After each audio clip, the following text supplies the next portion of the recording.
Just here at Debz Kerbzide Eatz, just outside of Upper Colo. Let's go check out the food.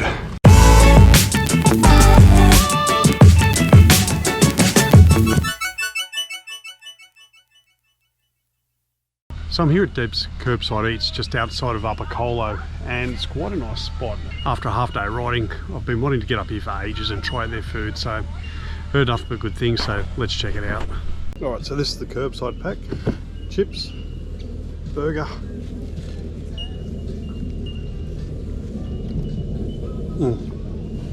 Delicious.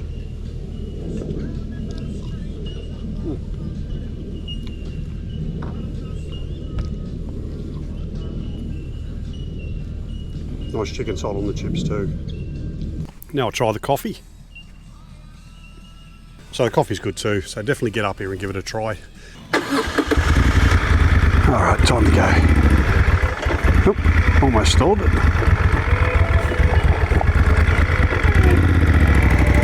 Let's get on. So Debz Kerbzide Eatz is in a very good location. It's just after all the cool bends of Colo, so you don't have to... Oop, whoa! No traction control like what I was riding earlier today. Right, so we're going back. You come up here, get a feed, then go back home, back through Colo. In my opinion, this and the 10 mile are the best part of the Putty Rd. So yeah, it's more of a it's either a very late lunch, but more like an early dinner. And their burger and chips are quite filling. Oh, I should be right for the rest of the night. Alright, here comes the fun bit, next 9 kilometres.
the end of all the fun beds. Anyway, thanks very much for watching. If you enjoyed the video, please like, share, and don't forget to hit that subscribe button. It helps out the channel massively. Thanks for watching. I'll see you on the next vid.